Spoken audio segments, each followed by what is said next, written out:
Hello, this is Gary Crowley with DoItYourselfJointPainRelief.com, and this is video 2 of 5 short videos on running lower back pain relief.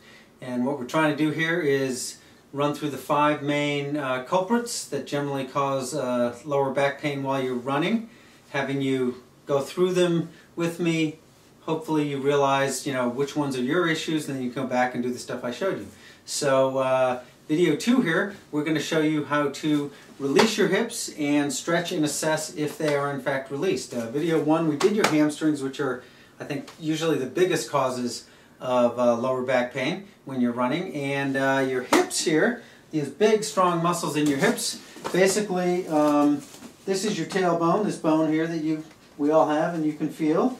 This is the head of your femur, which you can feel if you move your leg up and down. You feel that femur. So everything between this tailbone and this head of your femur is basically what we consider our butt, but it's basically a bunch of muscles. And if these get tight, the muscles that attach to your tailbone and other things they get tight, they will yank on it and torque it, and your low back that wants to rest into a nice stable foundation suddenly having to try and rest into this crooked, locked down tailbone, and it tends to then contract, and then your back hurts. So what we want to do here, because everybody's a little different, is we want to have you investigate everything from the bottom of your butt. I tend to investigate up the side of my tailbone, and then come down the middle of my butt, and then kind of come out a little bit and see what else is left over here. That's what we're going to be doing, and the way we do that, as I tell you in my other videos, the big secret in this body is that healthy tissue does not hurt when you press on it. Unhealthy tissue is painful or tender when you press on it. And so what we're going to do here is we're going to use our body weight. I start down the bottom here and I sit on a ball and go, okay, that's not too tender, not too tender. Now, this used to be tender on me before I would do this. And I generally recommend a tennis ball if you're not on too cushy a surface. Because this table is a little too cushy, I'm going to move up to my little girl's, I think 8 to 10-year-old girl's softball, because half the ball gets lost in this table.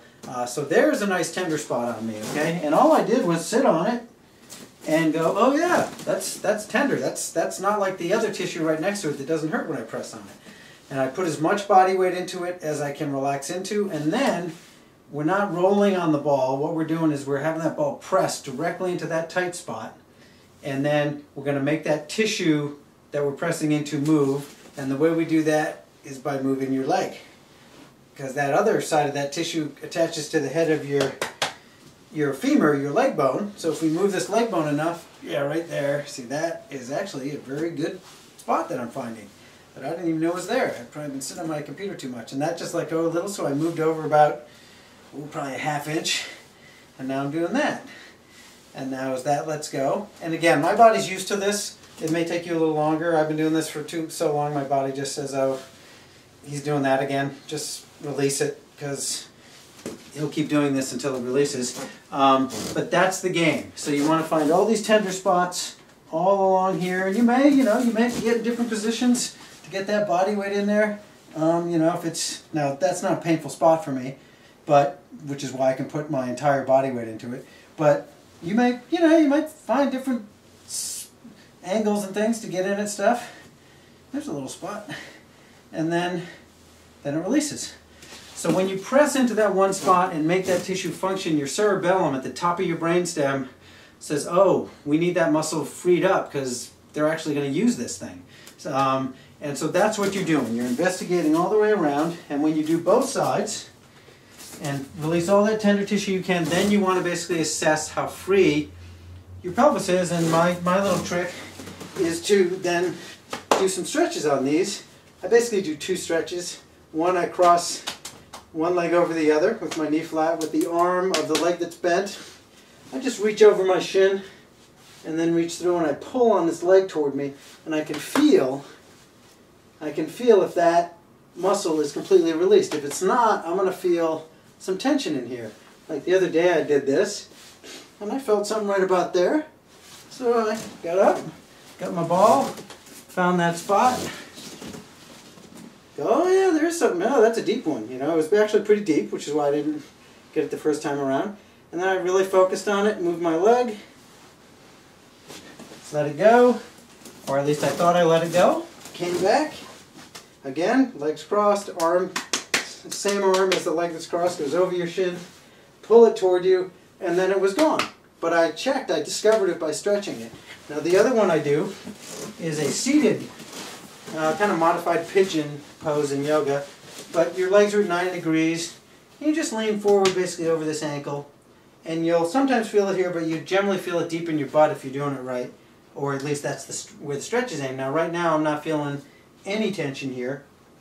You never want to feel this in your knee. If you start to feel it in your knee, move your foot up or down or somewhere so you don't feel it in your knee. But just suppose, because this tends to get a very specific lower spot, that stretch would tend to reveal stuff that's really low here. So if I did that stretch and I noticed that, then I'd go, okay, well, got to get it out. Yeah, there it is. Okay, get in there, check that out. If you think you released it, come back, do the stretch. Bam, then it's gone. So that's how you know, especially that deep stuff. I like to use those stretches to say, okay, am I getting all that deep stuff? There's a lot of area, there's big strong muscles, so sometimes there's little sections in there that you miss with the ball, but that's the way you check. Okay, so if your hips were really tight, then you know you might need to come back here and do a little more work. But now you know how to release them if they are tight, so I don't want to keep you here too long because we have 3 more quick videos to do to get rid of your running lower back pain forever. So thank you for your time. I will have you just notice, even with the little you did, notice if your back feels even better, because it usually does. But on to video 3. I will see you there. Thank you for your time.